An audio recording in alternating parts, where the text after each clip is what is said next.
In this episode, I chat with two-time Emmy Award winner, the author of 10 New York Times bestsellers, twice named by Time magazine as one of the most influential people in the world, and the host of the extremely popular Women and Money podcast. She is undeniably the world's most recognized expert on personal finance. It is the Suze Orman on the show. And she is joined by her co-founder, Devin Miller, who's an experienced executive in the consumer finance and workplace savings space. He's a veteran startup executive with 2 prior VC-backed exits as CEO and head of product with over 15 years of experience.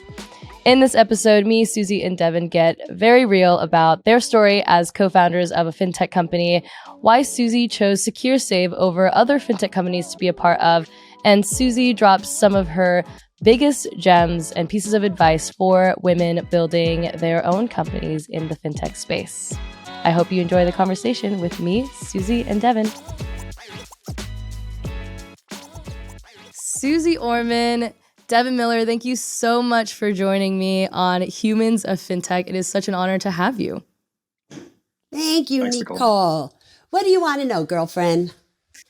Just a couple of things, like how you both are a match made in emergency savings heaven, basically, especially during a time when the pandemic really proved that the greatest financial lesson, that an emergency fund is a key to financial survival. So will you maybe just share the story of how you became fintech co-founders together? Go for it, boyfriend. Sure. Go on, Devin. This is on you. So Suze, as I tell the story, you've got to give the context of what was happening in your life the summer of 2020, because I think that adds an extra crazy element. But I'll start. So there's 3 co-founders of SecureSave, Suze and I, along with Bassam Saliba, old friend of mine and our CTO. Bassam and I, in late 2019, left our corporate gigs and were trying to do a new startup. And we were doing nothing related to emergency savings. And then when the pandemic hit, we kind of just took a stop and just said, hey, the world's changing so incredibly fast in front of our eyes. Let's just stop and watch the world for a bit. And Bassam said something very prescient. He said, let's just be thankful we have our health and we have money in the bank, because right now there are a lot of people, millions that are struggling with one or both at the very least. And that really hit me. So I've been in fintech for a long time, so has Bassam, and I'd studied emergency savings and knew the stats, knew that 40% didn't have $400, knew that most people were paycheck to paycheck. Also knew the government was not going to be able to just cut checks in perpetuity to help get us through the situation that the pandemic kind of triggered. And so we decided and got really passionate about launching something as a way to help. And we both felt that, emergency savings was going to be an area that was going to be really important to improve upon in the world. And so we kind of looked at it and said, what would be different about the pandemic if everybody had at least a few months of emergency savings? And so we got really excited about this. We both came from backgrounds where we know what not having $400 looked and felt like, and we'd grown out of that, and we're very different positions. And so we have great connections with VC firms, and they got excited with us. And so very late spring, summer 2020, we started to think about what the world's perfect emergency savings account would look like. And somewhere in there, one of them from Pioneer Square Labs, David Zager is one of the team members there, said, hey, would you like to meet Suze Orman? And I said, well, of course I would. So Suze, why don't you jump in with what was going on for you in late 2020? Because this context, I think, is really crazy. Yeah. So in July of 2020, for many reasons, I ended up in the hospital with a 12-hour operation for them removing a tumor that had cut off almost 95% of my spinal cord. And it was going to be a very long recovery. In fact, it's still recovering, to tell you the truth. And so we were home from this horrific experience, which it really was. And Devin calls up, somehow he got KT, my spouse's number, calls up KT, and KT is talking to him about everything that he's doing. And KT was under strict instructions. I'm not doing any more deals. I've not doing anything for a long time. I have no interest, because prior to this, over my career, the truth of the matter is many fintech companies and startups approached me. Would I be their face? Would I do this? Would I do that? And I'd go, Even when I was really healthy, no, it's not quite right. No, that's not what I'm all about. I'm about protecting people and making sure others have emergency savings accounts and they're out of debt and everything that I do. Well, KT said, what is the name of your company? And Devin said, Secure. And KT has heard me say 1,000,000 times that the goal of money is for you to be secure. So she said to Devin, let me talk to Suze about it. She came to me and she said, Suze, he's different. He's different than all the others. He's not in this just to make a lot of money. He already has money. He's not in this to take it public. He's in this to help people. And I said, how do you know that? And she said, because he named his company Secure. And I went, all right, I'll talk to him.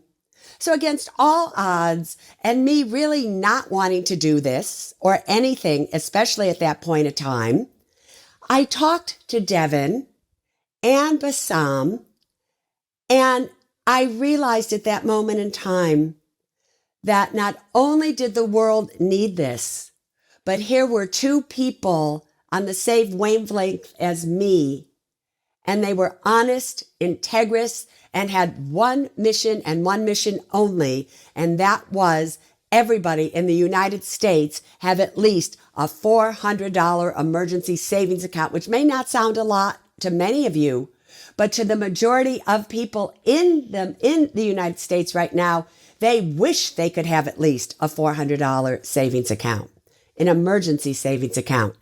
And it's history from there.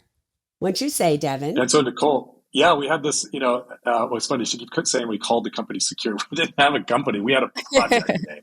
Bassam and I, we've done a number of startups together. We've been in venture-backed fintech businesses for quite a long time. Between the two of us, we've done 5 or 6 venture-backed companies, mostly in financial services.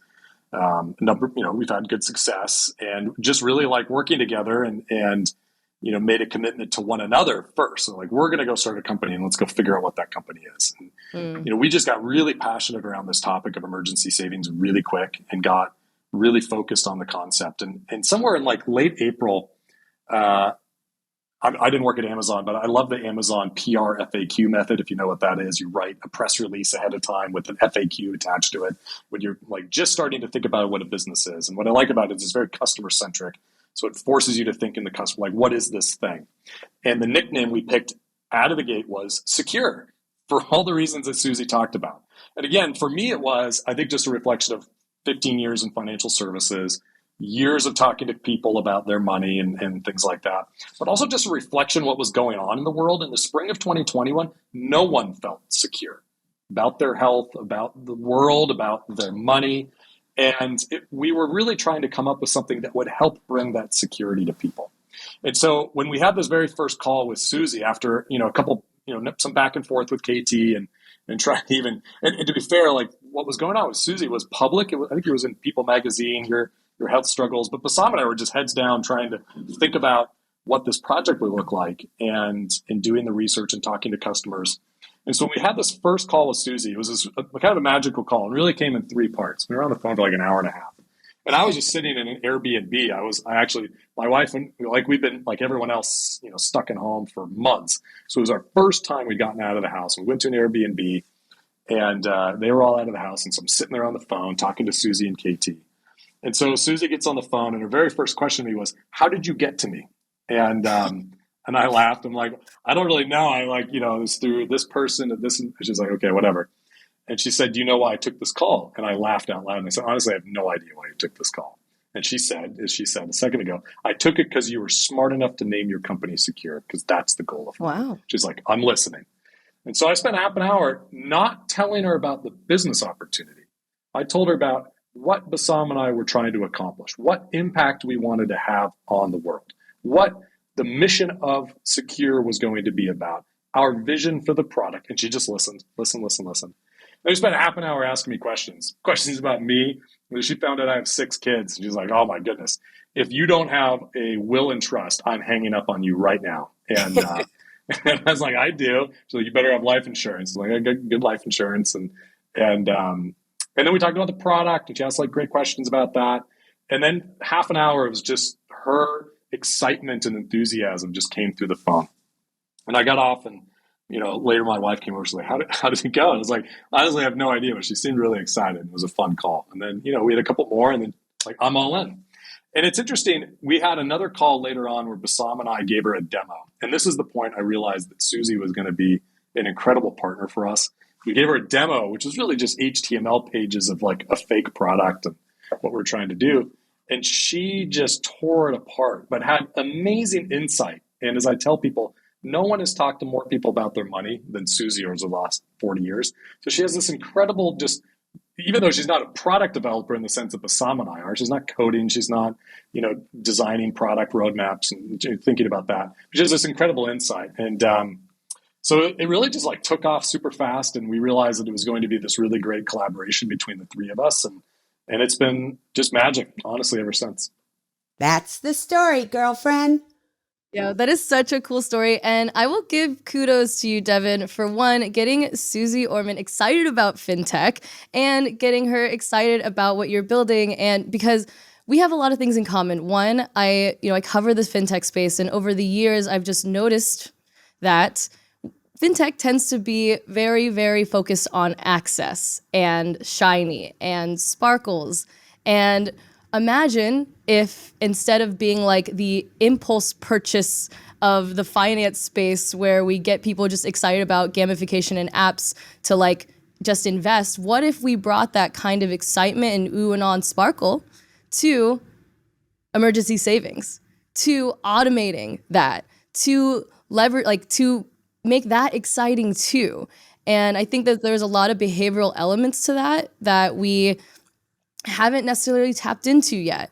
And so it can take, what you're building with Secure, right? Calling it secure, being so frank with it, right? And authentic with it, I think is so cure.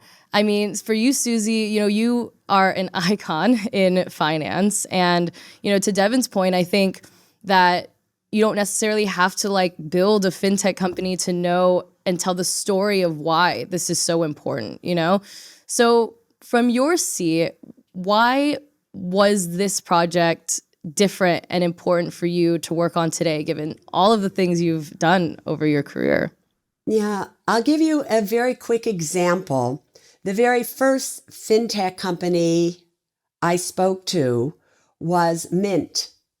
And the CEO, when Mint was just developing itself, wanted me to be part of it. And I realized that, yes, he wanted to help people and make it easy for them to know where everything is. But he also wanted to use everybody's information to advertise to them for them to buy something, for people to know about them, this bank, that bank. And many FinTech companies are like that. And I'm somebody who's like, I don't want to collect email addresses. I don't want anything from anybody. All I want is something for somebody. And I've learned over all the years that I've been doing this, that if you don't have an emergency savings account, and an emergency savings account, Nicole, is very, very different than a savings account. Savings account, you're saving for your retirement. You're saving for a vacation. You're saving maybe for something that you want. An emergency savings account is you are saving for something that you need. Your car broke down. You went, you did an overdraft in your account, another account, whatever it may be. You have a medical expense. Your kid broke somebody's window and you have to replace it, whatever it may be. That the majority of people get into financial trouble, serious financial trouble with payday loans, getting into big time credit card debt. Why? Because when something goes wrong and it's an emergency, they don't have a place to go. So where do they go? They go to payday loan companies. They go to their friends who don't have any money. They go to their credit cards. They go to home equity lines of credit sometimes. And they also go and take out a loan from their 401k plan, which is the biggest mistake they could ever make, bar none. So you can tell somebody they should have a savings account, an emergency savings account. but they on their own can't do it. It's not that they don't want to do it, they can't. And they can't because something always comes up that in their mind is a priority to them putting money in an emergency savings account when the emergency hasn't happened yet. Their friend needs money. They want to go out to eat. They want to go to a move, whatever it may be. They just don't make what they should be making a priority a priority. So what made 401k plans so successful? What made health savings accounts so successful? It was because not only was it automated, but where you worked, they gave you a matching contribution as well. So what we have created here is identical to that you work for somebody. They offer an emergency savings account through SecureSave. We do all the work for their HR department. We do everything. And it works very simply where, let's just say an employee wants to take out $25 a paycheck. They go to our app. They put it on. It's so easy. It's not even funny. But what makes it different is that the employer then chooses, just like with their 401k, to match that contribution. Now, it can be a small match. It could be $3. It could be $5 for every paycheck.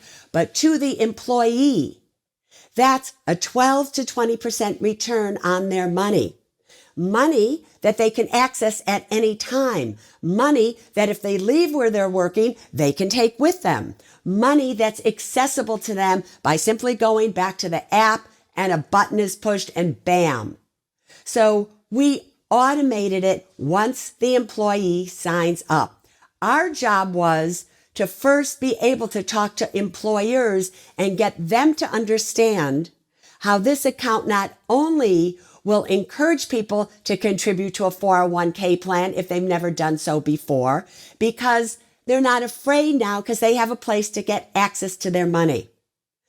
A more secure employee is a better employee. A better employee is more productive. They don't take more sick leave because they're actually working another job because they needed extra money. Mm-hmm. So this was the very perfect product, so to speak, that every single employer should absolutely offer to their employee. Many human resource people and employers forget what it's like not to have $100 or $400 to their name. They think educating them about what to do with money is what the employee really wants as extra activities that they can give employees, extra benefits.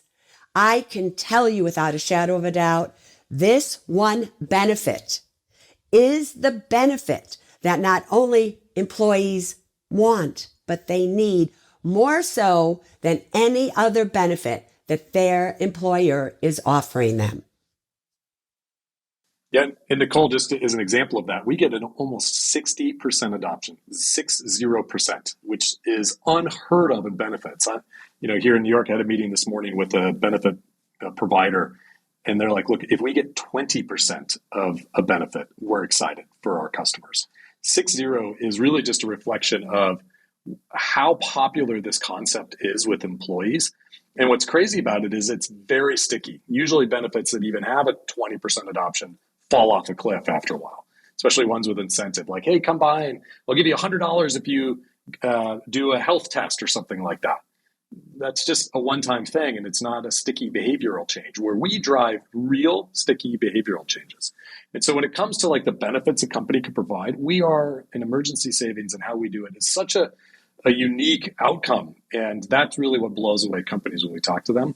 But going back to something you said earlier, part of it, how we get that is because we're so laser focused and we do something that Suze talks about, which is we make saving as fun as spending. And that is crucial to get people to change their behavior. All of our consumer society is based on the fun of consuming, and you have to switch that. And so what we found is that by going all in on the topic of emergency savings, abandoning basically everything else. And it's interesting, in Fintech, you're either bundling or unbundling. You're either, rebundling what the banks do, or you're unbundling something that a bank does. And we are very much unbundling. But more importantly, what we're doing is we're trying to just solve this one use case. And what we found is the behavioral science, the product design, everything we do, the brand, SecureSave is what we operate under, works better when you go all in on the topic of emergency savings, because that's kind of what people want. They want that security blanket. And Suze talks about there's a difference between a savings account and an emergency savings account. People mentally think that way. And so we build for that. And the outcomes we get then are so much better than anything else you find out there. Yeah, exactly. Well, action is a huge piece of it, right? So tech today is so pervasive, but typically is used in a way to almost induce bad behaviors. And in behavioral finance, it's called just-in-time education, which is intervention at the moment when it's most direly needed. Because as we've, I think, alluded to, there's a massive gap between knowing what we ought to do and knowing and actually doing the right thing, right? As humans, like that's a huge flaw in us. But we have technology and it's mature enough. And this is where I think FinTech really misses the mark. And SecureSave can probably help FinTech get a better rep for this. But is that education helps us overcome these capacity constraints, and technology can help us overcome these capacity constraints. So that's what I really like about this, especially in these moments of stress, right? In this current environment, it's... Well, and there's research that shows, I think it was Princeton, and forgive me if I'm misquoting people that did great research on this, but like when people are dealing with financial stress, their IQ drops a lot. And it's not an insignificant amount. And they make dumb, emotional, uninformed decisions. And to your point, Nicole, those happen during emergencies when things come up unexpectedly. And small little things can be these huge negative snowball effects that put people in bad spots. And do what Suze said. They take out payday loans or 401k loan or things like that.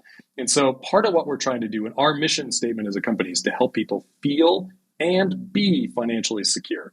We want them to feel like they're ready and prepared and build their confidence, because that's going to drive positive snowball effects, like they're going to make positive momentum. But we want to prevent them from making those dumb, uninformed, mostly emotional decisions when something silly happens, like they need a new battery for their car and they end up taking out a 401k loan. And that might sound crazy, but if you ask companies, HR departments, what's the average size of your 401k loan, you'd be shocked. It's sometimes in the hundreds of dollars, not thousands.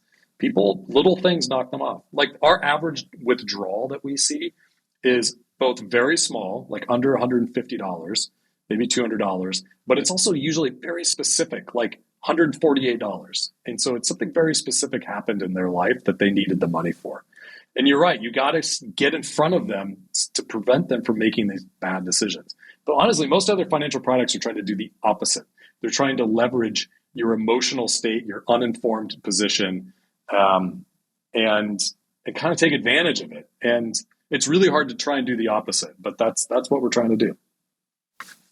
Yeah, I mean, Suze, I kind of saw your eyes light up a little bit when I had mentioned that, technology these days can be more inducive of bad behaviors. So I am curious, are you surprised that no fintech company has tried doing this before? And also, how do you think that this will kind of continue to appeal to the next generation of employees who maybe value experiences a ton? So I'm not surprised, because there's not a lot of money in it, right? This isn't a business that, we're going to make a lot of money off of this one person or this one thing. This is a long haul.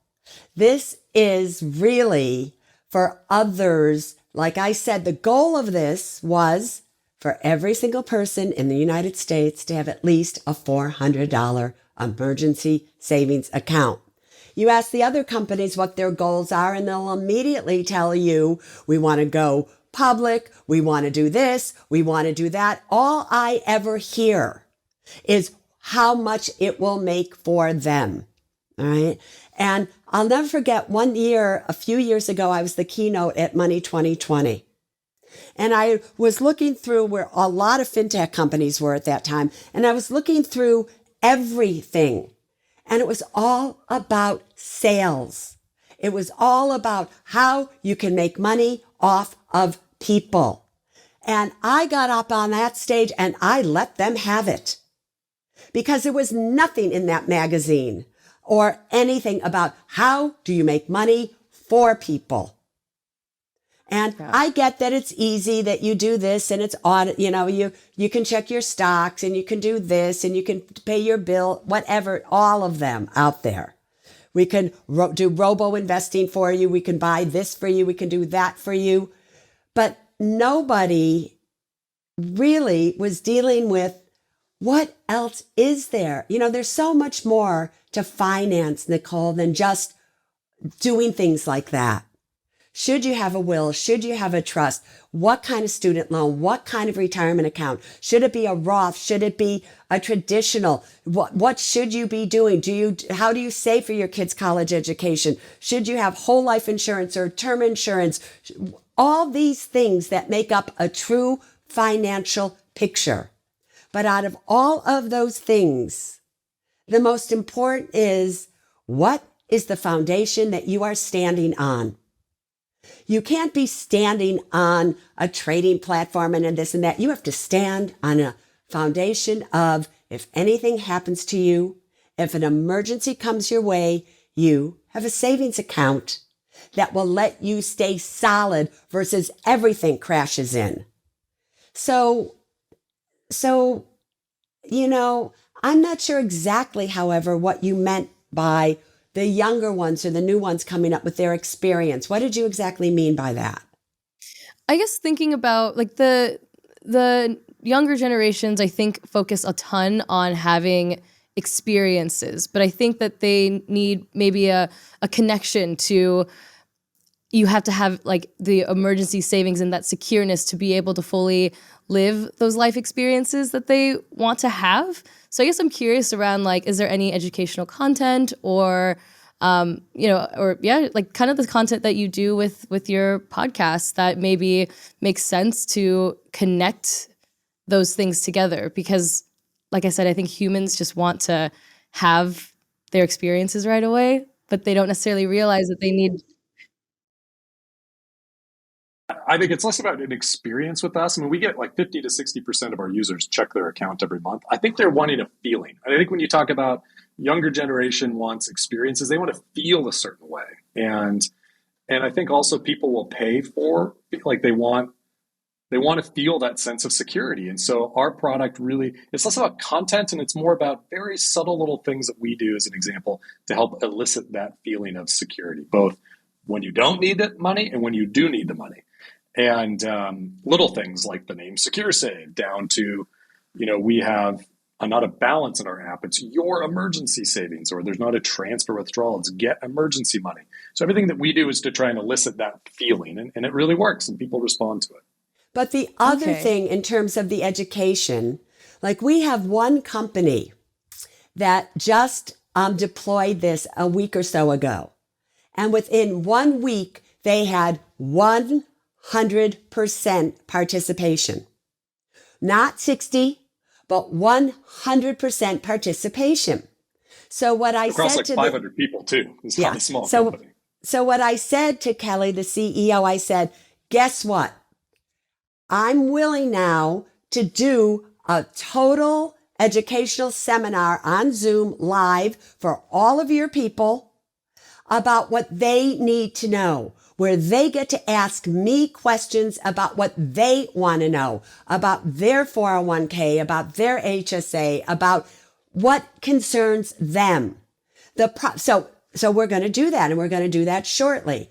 Now, the difference is these people are going to get a personalized education session for their needs. Because the problem is, so many businesses think they know what their employees want to know. They think this is the educational program that will help them.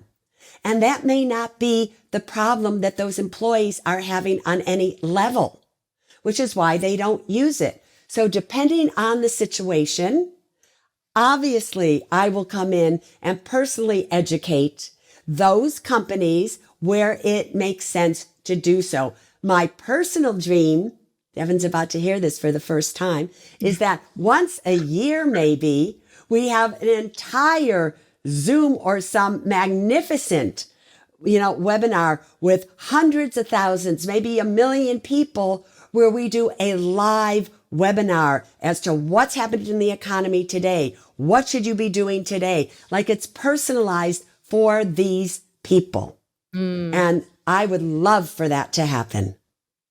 Well, I think that there's something so amazing about what you both said, right? Devin, you alluded to, maybe it's more of the feeling, right? And I love that you're so focused on building pieces in SecureSave so that people can feel like they're being, right, secured. Like they can feel like, okay, this application that I have like opted in to use, it has my back. And I think that feeling is super important. And to your point, Suze, I think that, it's like despite FinTech's work over the years, more than half, I believe it's 56% of Americans cannot cover that unexpected, not a $1,000 bill with savings, right? So FinTech is not doing well enough. Thank you so much for hitting that Money 2020 stage and telling them that they could be doing better, because I completely agree. But so I love that you're both kind of connecting those things together. And it does remind me of the blog posts that you wrote, Devin, about kind of not exposing Suze's involvement in the startup at the top, because you wanted to reveal her as like your secret weapon, which is just super epic. So, Devin, will you talk to us about that decision and why it was necessary? Yeah, it kind of goes back to something you said earlier of when we talk about our long-term vision for the business. When you say vision, like how will we know we've been successful? We talk about when people have at least a few months of emergency savings, or everybody can cover that $400. We'll know we've been successful when you can look out in the landscape and it's massively changed when it comes to the stats on emergency savings. We talked as a team the other day internally, and Suze was on the call. Look, no one's going to accomplish that unless we do it. Like, it's clear looking at the landscape of the world today that if that stat happens, it's because we were successful as a company. But in order to do that, you really have to try and align a lot of different interests. You have to get, especially as a venture-backed fintech company trying to operate at a big world-changing scale, we have to satisfy a lot of stakeholders, customers being number one. Like, we are not going to be successful unless people change this behavior. We got to convince employers to do this. We got to get big financial services providers to sign on. We have to raise money from investors. And we needed to be able to tell this story to the market without, the Suze Orman component, like, kind of overwhelming that, especially early. So Bassam and I were out telling this vision of the company in the same way we did to Suze. This is what we see is possible. This is what we're trying to accomplish. This is how we're going to do it. When you're raising money and you're talking to big financial services firms, they have 1 million questions. And so we needed to be able to get to a point where we were able to really just have the core foundation of our business set, and then layer in Suze and the impact that she could have and things like that. And it's been tremendous. And I think doing it that way was really great. We got our foundation set. We got our vision anchored. We worked with Suze behind the scenes on the product and the go-to-market. And we could really just kind of think about what we were trying to accomplish over a long period of time and get all that lined up so that we could then start building against it. And I think it worked out great. And part of it was, I believe, just the experience that Bassam and I had of, saying, hey, this is the order we need to go in, and this is how to do it. And kudos to Suze for saying, great, let's attack it that way. Yeah, the other thing that I think is important to understand is that a lot of times a celebrity puts their face and their name attached to something, but they never do anything. They never get involved. It's like, pay me money and that's what I'm going to do. And that's not what this setup is at all. Right. So I'm in there with the weeds with everybody. It's, so I'm really a part of this company it's like maybe Devin and Bassam will want to do something. I'll go, I don't want to do that. I don't like that idea, you guys. This one bothers me. I don't think it's going to take, but you have to go through. Some ideas are good. Some ideas are bad. I've come up with ideas and they go, I don't think so, Suze. So it's a true working relationship, not a celebrity endorsement. That is not what this is. This is my company that I have faith in. I think can change this world for the better. I know it will help people. I know its motives are pure. I know the intentions are pure. And I know what we are offering is needed more than any other benefit out there today. That's what I know for sure. Well, I think you guys are tapping into trust. Devin, to make the decision to not have Suze so exposed, right? And having the accidental thought process of the general public to think, oh, well, Suze's just a part of this for, celebrity or whatever.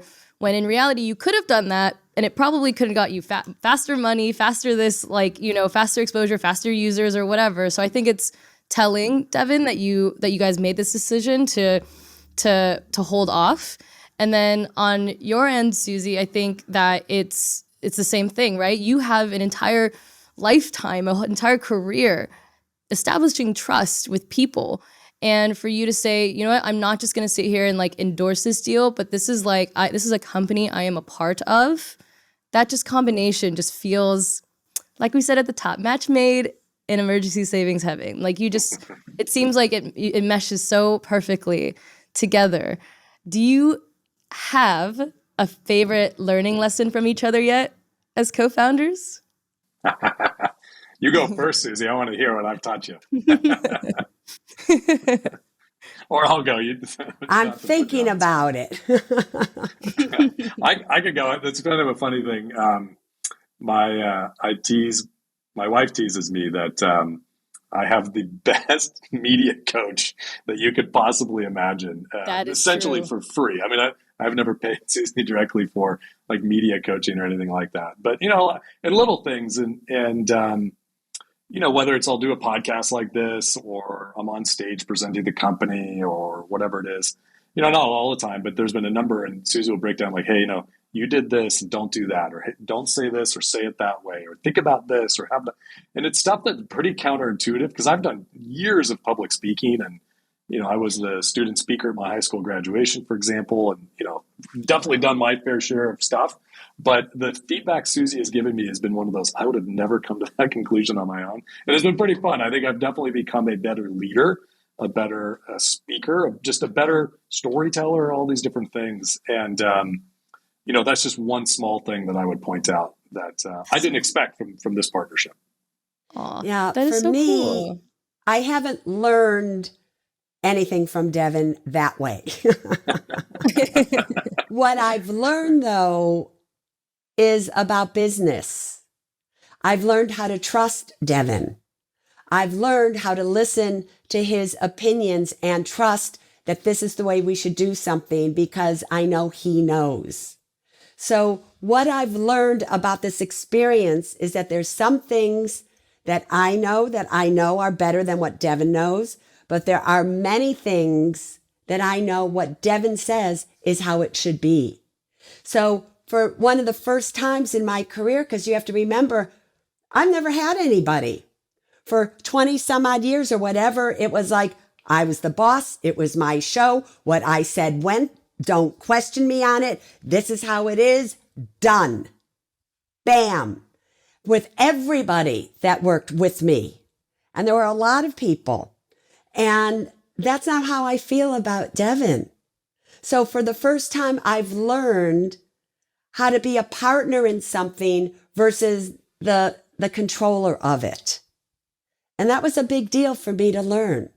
But I learned it from somebody, and the same is true with Bassam, that I trust because I know their intentions are pure. And now over these past 2 years, without a shadow of a doubt, I know it. That was really beautiful. Aw, I'm so happy I asked you guys that. That was so nice. Well, I think, a lot of the people that will listen to this podcast are entrepreneurs themselves, are founders, and have a co-founding relationship. So I think it's super important for them to hear, from experts like yourself. What are some of the amazing learning lessons? I love it. I love to see it. Another question I have, as I love to think about a very positive future as I kind of wind down each show. And so, Suze, you've really dedicated your life to helping other women own their power and financial freedom. Culturally, brand awareness around fintech is still very low. So as an entrepreneur, what's your biggest piece of advice for other fintech founders out there that are working to help more women step into their power? Get them all to listen to my podcast. I'm not joking about this. The Women and Money podcast, and everyone's smart enough to listen. For years, it used to be, and men smart enough to listen. But then, things change and you have non-binary, and money is something that crosses every race, religion, sexuality, you name it. Everybody is affected by it. And I think especially for women, a lot of times people say, well, women get paid less. Women do this, women do that. Women, you have to really stand up for yourselves. You have to not put yourselves on sale. You have to become a warrior and not turn your back on this battlefield. That for women in fintech, for women in any financial area, you ask for what you want. You do not settle. You go out there and you do it with everything that you have. A very quick story, which is the very first year on the CNBC show, on the Suze Orman show, I was offered a contract and I was like, are you kidding me? I make this in a talk. I'm not doing this show for that kind of money. And they said, well, what kind of money do you want? I said, I'll tell you what, I'll do the show for the first year for free. And after that, you can tell me what it's worth to you if you want me to do a second show. Within that 1 year, it became the number one show of all CNBC produced shows on CNBC. And I got my price the second year as well as back for the first year. But I was able to do that because I had money, I had emergency savings, I was financially independent, and I didn't do it for the money. I did it because it was something that I loved. I loved being on TV, I loved educating people, and I loved helping them. And because my desire was pure and it wasn't to make money, I made more money than a lot of people ever did on CNBC. And that went on for 13 years on that channel until I decided I'm starting to get a little bit antsy. I want to do something else. And there we go. You can watch those shows, by the way, on Freevee on Amazon anytime you want. But the bottom line of what I just said is you really want to be strong and go out there and succeed. You have to be out of debt because debt is bondage and you'll never be strong if you're in bondage. The best way to start that is with an emergency savings account. Seriously. Mm-hmm. Wow.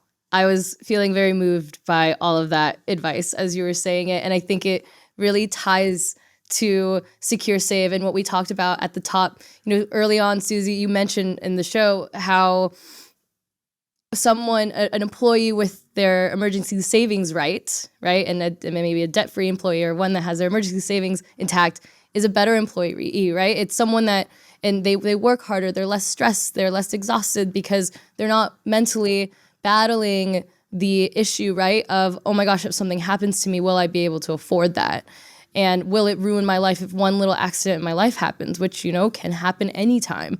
And so I think there's so much to the emotionally charged aspect of that and the mentality that often gets overlooked, And so because you're so, focused on helping yourself and other women and people, all people out there, step into their own power by having that secureness, right, behind them, is really amazing. And I think the discussion around like the mentality and how it makes you feel emotionally isn't talked about enough. Yeah. Just one quick thing is, we started out calling it secure. And then we realized, we're asking everybody to save money. That's what we're asking people to do. An emergency savings account, we're asking them to save money.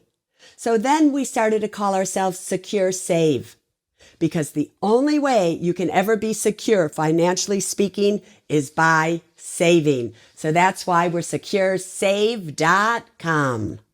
SecureSave.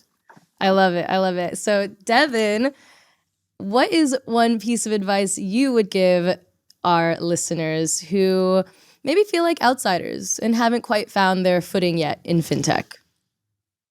Yeah, that's a good question. I've always had imposter syndrome in this. So my degree is I went to college and did automotive engineering, built race cars, and my wife actually, because we have some entrepreneurial background together, got me into financial services. So I've long felt like an imposter in this industry, but I find it a really fascinating area to build for.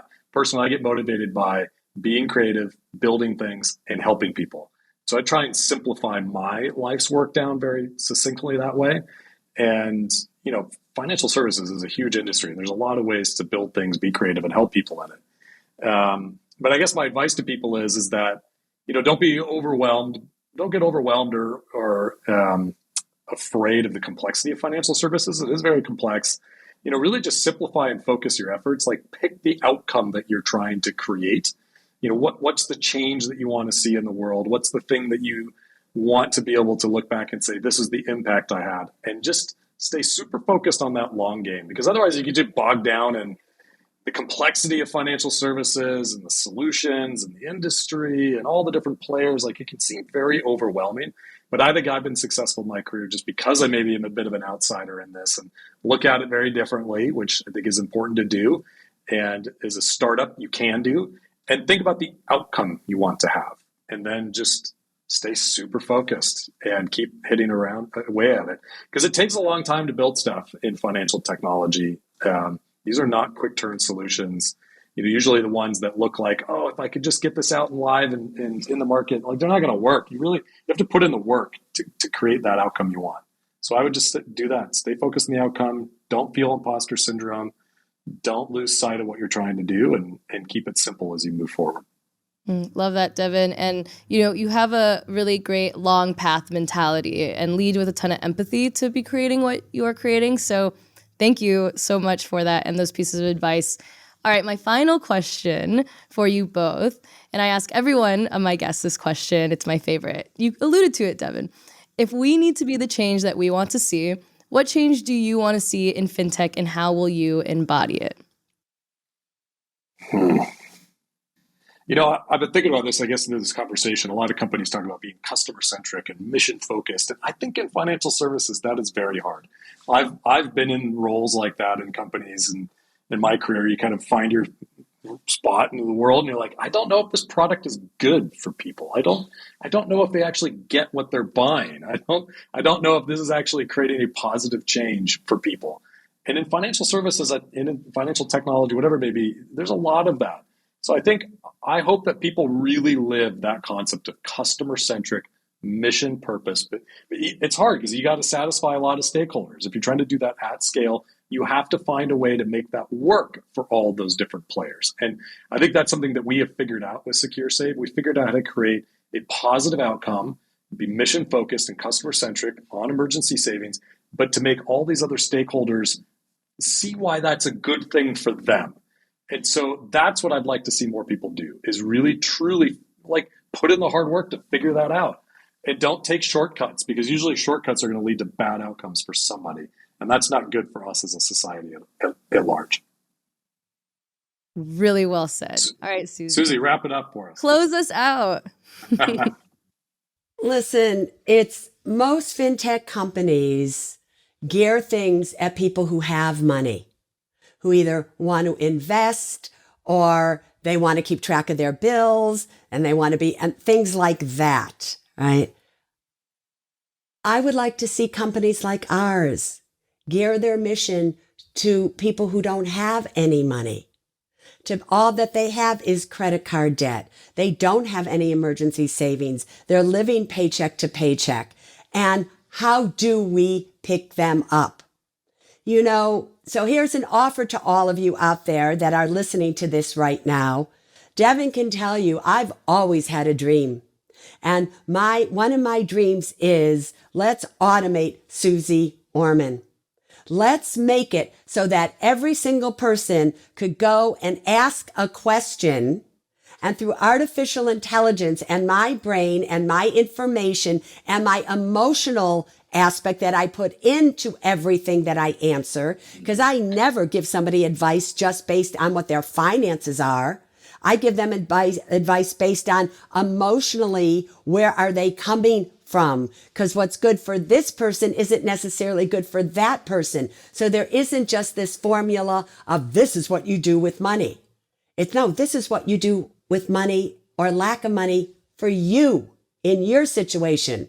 So somebody figure out how to do an automated Suze with me so that one day we can offer that for free to everybody so that people then could get pure personal finance advice and not ever be taken again by any financial salesperson. There you go, everybody. Let's see what you can do with that one.